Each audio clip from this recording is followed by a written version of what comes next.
बांग्लादेश में हालात एक बार फिर तनावपूर्ण हो गए हैं। कल रात को ढाका में हिंसा भड़क उठी है। बांग्लादेश के लगभग हर शहर में आगजनी और हिंसा की तस्वीरें सामने आ रही हैं। इनकलाब मंच के प्रवक्ता और नेता शरीफ उस्मान हादी की मौत के बाद बांग्लादेश में उबाल है।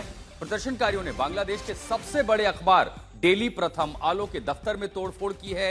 इसी के साथ साथ डेली स्टार जो अंग्रेजी अखबार है बांग्लादेश का, उसके दफ्तर में भी तोड़फोड़ और दफ्तर को आग के हवाले कर दिया है। शरीफ उस्मान हादी 6 दिन पहले, जिस पर एक रैली के दौरान अज्ञात हमलावरों ने बाइक पर सवार होकर के हमला किया था, उसके बाद हादी को अस्पताल में भर्ती कराया गया।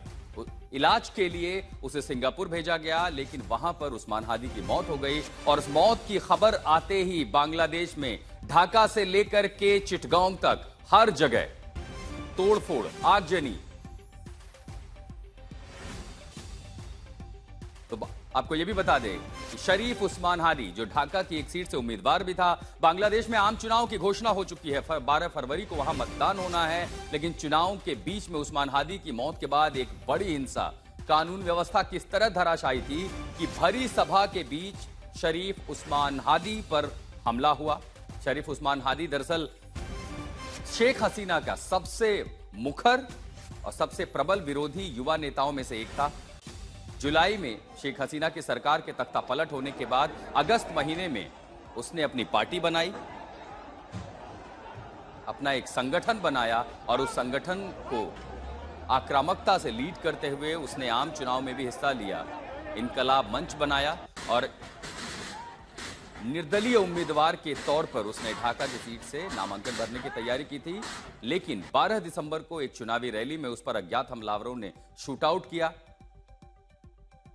और यह हिंसा की शुरुआत दरअसल उस अफवाह से हुई जब बांग्लादेश में कहा गया कि हादी को मारने वाले भारत की सीमा में प्रवेश कर चुके हैं। लेकिन ढाका मेट्रोपॉलिटन पुलिस और खुद मुख्य सलाहकार डॉक्टर यूनुस ने भी कई बार कहा कि हमलावर बांग्लादेश में भी हैं, उनकी शिनाख्त हो चुकी है, पहचान हो चुकी है, लेकिन वो इसलिए गिरफ्तार नहीं हो रहे हैं क्योंकि वो लगातार अपनी लोकेशन बदल चुके हैं।